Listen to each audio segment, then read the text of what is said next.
चलिए आज हम लोग जो है फिजिक्स का तीसरा चैप्टर पढ़ने जा रहे हैं, जो हमारा जो है बिहार बोर्ड में बहुत अच्छा मार्क्स में योगदान देगा। ठीक, इस चैप्टर का नाम है मानव नेत्र, वायुमंडलीय अपवर्तन एवं वर्ण विक्षेपण। ठीक, आइए सबसे पहला टॉपिक जो है किसके बारे में पढ़ना, मानव नेत्र के विषय में पढ़ना है। ठीक, यानी आइए सबसे पहला जो टॉपिक है मानव नेत्र। सबसे पहले जानते हैं कि मानव नेत्र की संरचना कैसा, उसकी बनावट कैसा है। ठीक, किस तरह से कौन सा भाग कहाँ रहता है और उसकी क्या भूमिका रहता है हमारे बॉडी में। ठीक, इस प्रकार से आइए जानते हैं। तो देखिए मानव नेत्र की संरचना है, ठीक, यानी कंस्ट्रक्शन ऑफ ह्यूमन आई। तो इसमें सबसे पहले कहता है छोटे कि मानव का आंख लगभग गोलीय आकार का होता है। एक्चुअली तो नहीं कह सकते हैं, लेकिन लगभग गोलीय आकार का होता है, जिसे नेत्र गोलक कहते हैं। क्या कहते हैं छोटे? नेत्र गोलक। तो कोई पूछेगा नेत्र गोलक किसे कहते हैं, तो बोले करेगा मानव का नेत्र या आंख लगभग गोलीय आकार का होता है, जिसे नेत्र गोलक कहते हैं। और मानव नेत्र की वह सबसे ऊपरी परत जो सफेद और अपारदर्शी होता है। देखिएगा मानव के आंखों में कुछ भाग सफेद होता है, यानी उजला होता है। उधर से लाइट दीजिएगा तो लाइट उधर से नहीं जाएगा, जब भी जाएगा तो सामने से, यानी जो उजला भाग है वह लाइट को इंटर होने नहीं देता है और लाइट को प्रवेश वही नहीं होने देगा जो अपारदर्शी होते हैं। तो वही कहता है मानव नेत्र की वह सबसे ऊपरी सफेद एवं सफेद परत जो अपारदर्शी होता है उसे श्वेत पटल कहते हैं। बात समझ में आ रहा है छोटे? मानव नेत्र का वह सबसे ऊपरी सफेद परत जो कैसा होता है, फैन बंद कर दीजिए, जो अपारदर्शी होता है उसी को क्या कहते हैं, श्वेत पटल। और समझ में आ रहा है ना?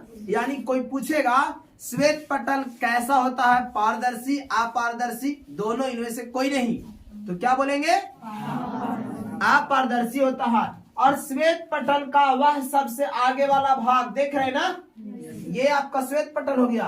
और वह आगे वाला भाग जो उभरा होता है, कैसा होता है, उभरा होता है, यानी आगे की ओर रहता है, सबसे जो निकला हुआ रहता है, और कॉर्निया कहते हैं। उसी को क्या कहते हैं छोटे, कॉर्निया कहते हैं। और कभी देखे होंगे आप लोग कि किसी कोई बड़ा बड़ा गायक हो या भी नेता हो जो फेमस लोग होते हैं, प्रसिद्ध लोग होते हैं, वो कहते हैं कि हम अपनी आंख को दान कर देंगे। बहुत सारे लोग अपने पूरा शरीर को दान कर देना चाहते हैं। दान कहने का मतलब कि जब हमारा मृत्यु होगी तो मृत्यु के पश्चात हमारी वो बॉडी का पार्ट जो उपयोग करने लायक रहेगा वह किसी आकस्मिक काल में किसी को जरूरत पड़ेगा तो उसे दिया जाएगा। जैसे आप लोग सभी जानते हैं ऐश्वर्या राय का नाम सुने हैं? ऐश्वर्या राय का आंख देखे भी हैं, और इसका आंख देखिएगा एकदम कैसा दिखाई देता है, कुछ हम लोगों को जनरल आंख से हट करके उसका आंख है कि नहीं जी। तो वो आंख जो है दान में देगी, तो कब देगी, जीते जीते देगी नहीं, जब उसकी मृत्यु होगी तो वह दान करेगी। तो दान जो करेगा वह आंख के कौन सा भाग को दान किया जाता है, कॉर्निया को दान किया जाता है। बात समझ में आ रहा है ना छोटे? हाँ।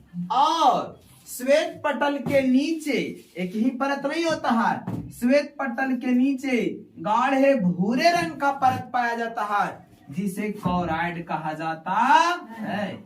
ये रहा कॉराइड, और ये जो होता है वह श्वेत पटल के नीचे होता है, इसलिए इसे क्या कहते हैं छोटे, कॉराइड कहते हैं। और ये कॉराइड आगे चल करके डिवाइडेड इनटू 2 पार्ट, यह 2 भागों में बट जाता है। देखिए ये हो गया आगे वाला और ये हो गया पीछे वाला।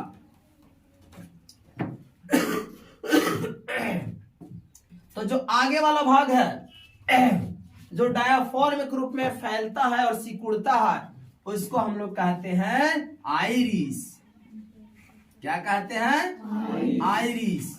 और यही आइरिस जो हम लोग कहते हैं किसी का आंख जो है ब्लैक है तो किसी का ब्लू है, किसी का भूरा है, होता है कि नहीं। मतलब आंखों का रंग कुछ लोगों का, मानव का जो होता है कुछ कुछ अलग होता है। तो किस पर डिपेंड करता है? आइरिस पर, यानी आंख का रंग, आंख का रंग जो डिपेंड्स कर रहा है छोटे, वह किस पर करता है? आइरिस पर ही करता है। समझ गए ना। आइरिस का जैसा कलर होगा वैसा ही आपको आंख दिखाई देगा। समझ गए ना। और आइरिस के बीचों बीच भाग में देख रहे हैं ना, आइरिस के बीचों बीच भाग में एक छोटा सा गोलाकार छिद्र होता है। आप लोग भी देखोगे आंख जितना ब्लैक है, वो ब्लैक के बीचों बीच भाग में एक छोटा सा गोल बिंदु टाइप के होगा। उसको हम लोग पुतली कहते हैं। क्या बोलेंगे?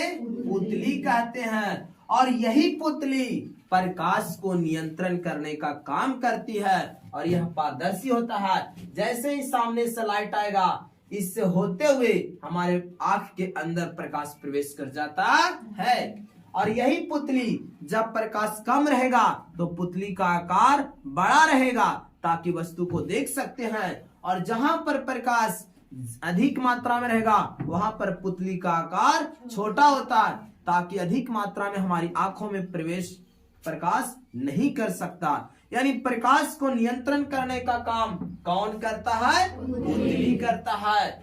और ये तो हम लोग आगे समझ गए कि कॉराइड जो है आगे चल करके दो भागों में बट गया। आगे वाला जो है डायाफ्राम रूप में फैलने सिकुड़ने का काम करता है, उसी को आइरिस कहते हैं। लेकिन पीछे वाले जो है, ये पीछे वाले को कहते हैं सिलियरी मांसपेशियां। क्या कहा जाता है? सिलियरी मांसपेशियां कहा जाता है। पीछे वाले जो भाग है उसी को सिलियरी मांसपेशियां कहते। और सिलियरी मांसपेशियां के बीचों बीच में एक उत्तल लेंस लगल होता है, एक उत्तल लेंस लगल होता है, जिसको हम लोग नेत्र लेंस कहते हैं। तो नेत्र लेंस में जो लेंस रहता है वह कौन सा लेंस रहता है? उत्तल लेंस रहता है।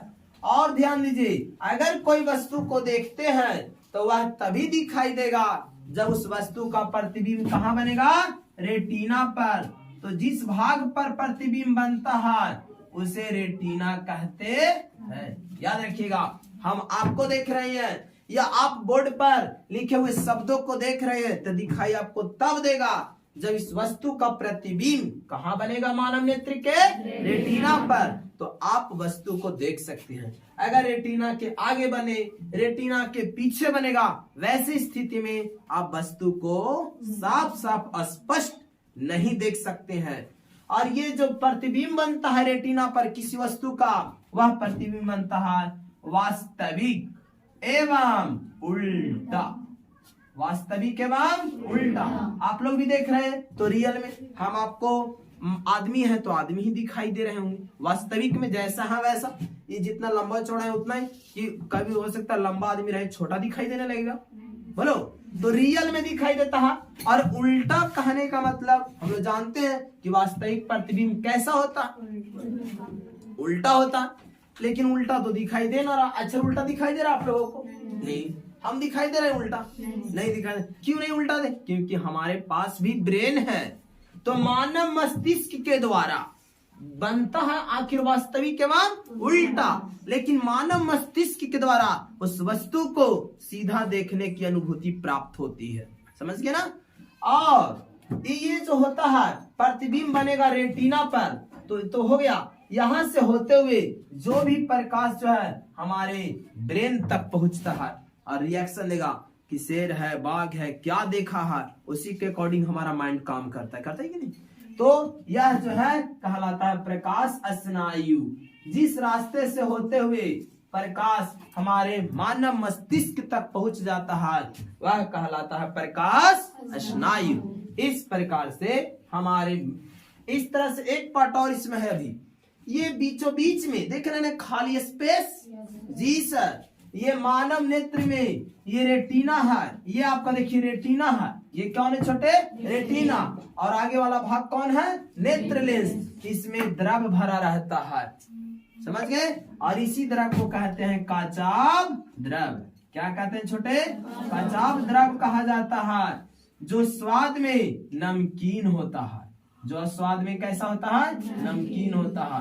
आप लोग को भी पीटेंगे, रोइएगा एक दिन और टेस्ट करके देखिएगा आंसू का कैसा है। समझ गए? कैसा लगेगा? नमकीन लगेगा। तो कचाप द्रव जो होता है स्वाद में कैसा होता है? नमकीन होता है। और यहाँ देखिए ये नेत्र लेंस है और ये आपका आगे वाला भाग को क्या कहते हैं? कॉर्निया। इसके बीच में भी द्रव भरा रहता है जिसको कहते हैं जलीय द्रव। क्या कहते हैं छोटे? जलीय द्रव, या इसी को नेत्रोद कहा जाता है। ये सब आप लोगों को जो आंख को मुलायम रखता है, बस समझ में आया ना? हाँ, तो इस तरह से मानव नेत्र का जो मेन पार्ट था वो पढ़ लिए। नेक्स्ट डे इसको हम लोग चर्चा करेंगे करी से। बात समझ में आ गया? बोलिए। हाँ चलिए, तो आज की क्लास यहीं तक रखेंगे, बाकी नेक्स्ट हम लोग चालू करेंगे दृष्टि दोष वगैरह। समझ गए ना? हाँ चलिए।